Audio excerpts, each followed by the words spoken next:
How did you learn to value yourself after receiving the prophecy from Prophet Davy?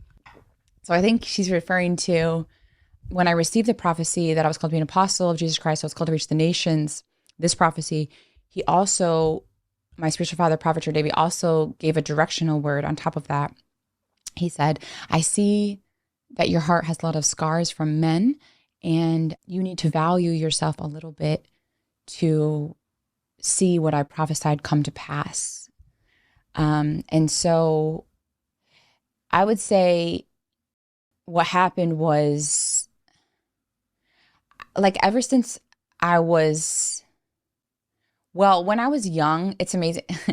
I'm my mom's only like natural child. I have a half sister and a half brother from my dad's previous marriage, and they're way older than me. And so I grew up the life of an only child, and the way my parents treated me, they treated me as if I was very special.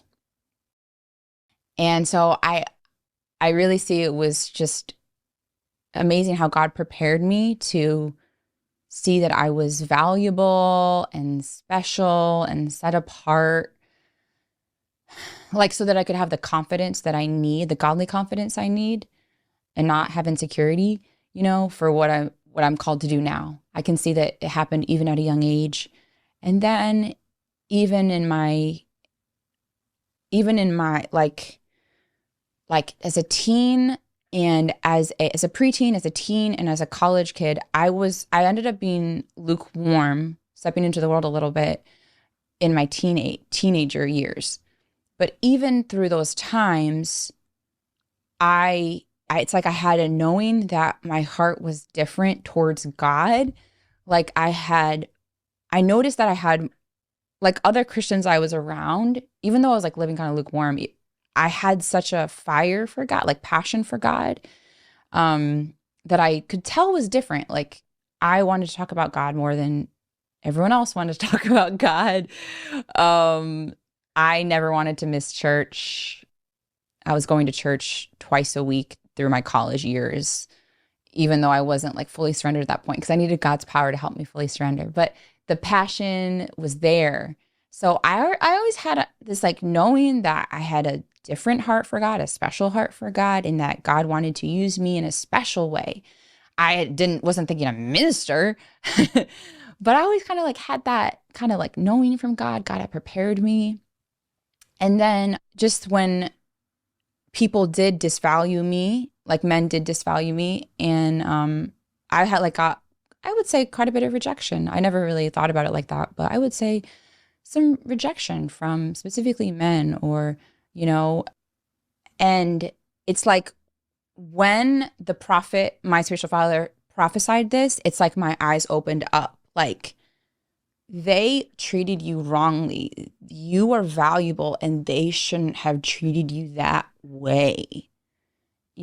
Where before that didn't click yet. I think before I was kind of like, oh, is there something, like, I don't know why I'm being disvalued, or I didn't even really see I'm being disvalued. Like, is there something wrong with me? Like, those are probably more of the thoughts that I would have, rather than be like, they're not worth my time. Like, in a humble way, like, I don't need to worry about them if they don't want to treat me nice. Like, that's not the one for me. I wasn't that way. And so, like, even before I had the call of ministry, I really believed that God was calling me to be a Christian singer. And I just had this faith that God was really going to open up doors, that I would be a Christian singer, and God could use me to share about how my eyes had opened up to his power and his love through this.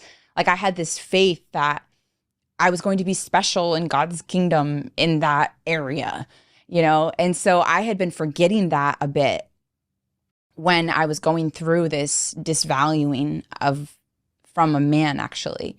I kind of like forgot, like lost sight that I was called to something special, and I was valuable and precious, and don't have time to be chilling with people who are disvaluing, it's like bringing me down, right? instead of helping me be where I'm supposed to be and go forward. And so when that word was spoken, my eyes really opened up like, oh, wow, I was being disvalued and this man like shouldn't have been in my life. Like if they were going to disvalue, that my eyes really opened up there. And so with that prophetic word, and now that word was like, you're called to be an apostle to reach the nations. Like this word was like, it amplified the value and specialness that God had already like spoke to me. I really amplified it. And the fear of God came with that word. He was like, to get to what I have prophesied, you need to value yourself. So it was the fear of God, like, whoa, yes, like okay, I don't want to mess this up. I better value myself. And honestly, it became really easy. It was just simply God opened my eyes and he opened my eyes. And I was like, and I was able to see how he saw me, I was able to see that I didn't know how I was going to be an apostle, but I just believed. I just accepted it. I just accepted I'm called to be this chosen, set apart, special person. Okay, so I have to see myself that way. I have to see myself with value. If other people don't see it, I have to, keep that truth in me. That's how. And so just, really believe in the prophets. The Bible says, believe in the prophets and you'll prosper. So honestly, God touched me through that word and I believed that word and I held on to that word and I valued that word and I didn't have to do anything else. Like I believed in the prophets and I prospered. I believed in that prophet and I prospered. I prospered in that area, like the ability to value myself, which leads me to be able to fulfill my purpose. Just never let it leave my heart. I didn't have to do any like intentional work to value myself from that moment. I just carried that word in my heart. Advice for ministers on not growing weary. Well, the first thing that comes to mind is I encourage you to watch my teachings regularly if you don't already.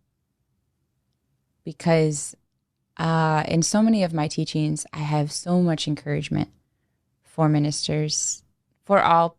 I mean, just because my story and my testimony is that I was called to be an apostle and I didn't want to be a minister, but it was just out of obedience. And so it was really uncomfortable to go up there and preach for about 3 years. For 3 years, I did not look forward to Sundays. I mean, I was spiritually happy for people to be touched in some way, but I was so uncomfortable preaching. It was so out of my comfort zone that I didn't look forward to Sundays. It was just pure obedience. And I was so excited when it was Monday because it meant that it was a whole week until Sunday again. I mean, it was just that uncomfortable for me to preach. It was just so out of my comfort zone.